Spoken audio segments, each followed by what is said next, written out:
On the moon, something is constantly exploding, glowing, flying, and falling.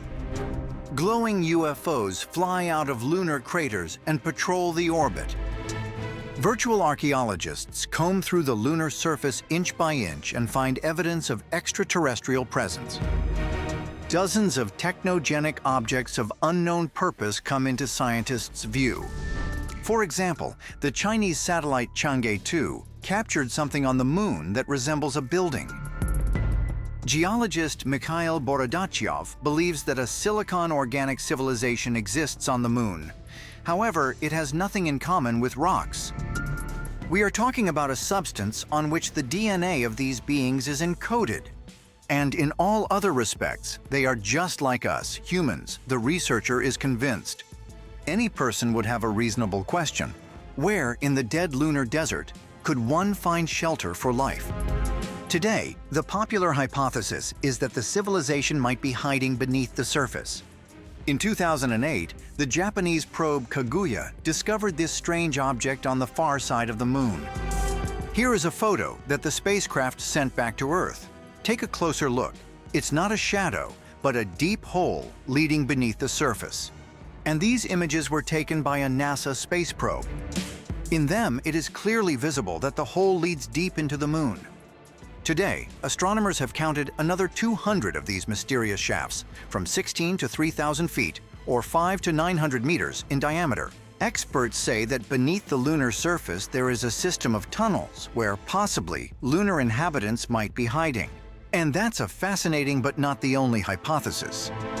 There is an opinion that life on the moon currently exists only in a rudimentary state, in the form of microscopic bacteria and spores, sealed tightly within grains of lunar soil. It is waiting for favorable conditions to arise in order to begin developing.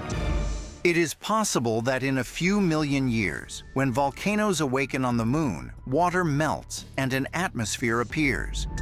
Its surface, like the Atacama Desert in South America, will suddenly bloom and come to life. But whether humanity will actually manage to live long enough to see that moment, no one truly knows. Moreover, David Icke claims that the moon was originally designed by an unknown, highly advanced alien race to shield our planet from meteorite attacks. But the Anunnaki seized the moon in order to limit humanity's perception of reality. According to him, this is the most effective way to control people. Ancient Mexican sorcerers also believed that long before the appearance of the moon, humans were perfect beings, sources of astonishing insights and profound knowledge. According to the English researcher David Icke, the moon is a giant spacecraft that came from afar, entered a circular orbit, and now hovers motionless above the Earth. But what evidence is there for this? According to the researcher, there are works by ancient Greek philosophers. Among them, even Aristotle and Plutarch wrote about pre-lunar times. And now, take a look at this. Titicaca is a high-altitude lake in South America. Not far from it are the remains of the ancient city of Tiahuanaco. All of this is at an altitude of 2.5 miles, 4 kilometers. How did the city end up here? In its surroundings, ruins of port facilities, shells, and remains of fish and marine animals have been found. Is it possible that Tiahuanaco was once a port city? If so, then it must have existed before the rise of the Andes, the longest mountain range on Earth. Geologists date the uplift of the Andes to the Tertiary period, between 60 and 70 million years ago. Scientists also believe that around this time, an asteroid struck the Earth, which led to the extinction of the dinosaurs, to earthquakes, and, in all likelihood, to the formation of mountain ranges. That is the official version. But what if we suppose that the asteroid never fell? It's simply that in the region of Titicaca, the ocean level suddenly dropped by 2.5 miles. As a result, the rocky seabed emerged and turned into mountains. That's how the Andes were formed. And the city, originally built on the rocky seabed, rose significantly. The only question left is, what event could have caused the ocean to drop by as much as 4 kilometers? According to David Icke, only one thing could have done this: the appearance of the moon in the sky. Under the influence of its gravity, the shape of our planet became pear-shaped, and there was a redistribution of enormous masses of water.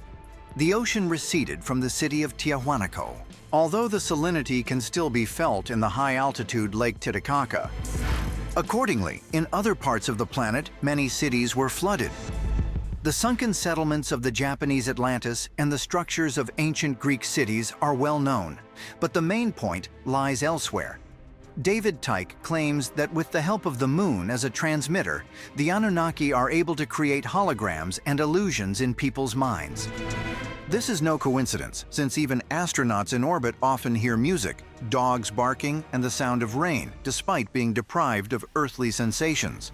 Could it be that we really live in a lunar matrix, where aliens are able to influence even our collective consciousness?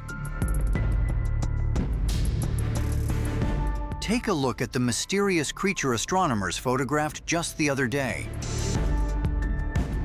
It looks like a giant snake, but where would snakes come from in space?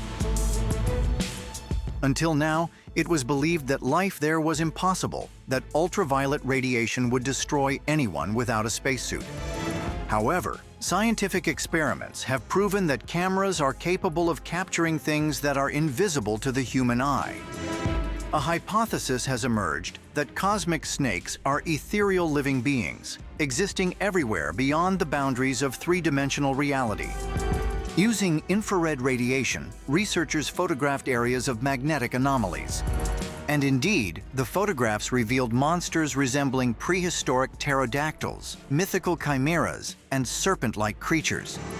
It is known that Tibetan books mention radiant serpent gods who came from the darkness. They were able to change their appearance, pass through solid barriers, and built palaces of gold underground. In Mayan sculptures, the gods are often depicted with the head of a dragon. The Slavs had their own Chernobog, sometimes in the form of a serpent, who embodied the forces of nature.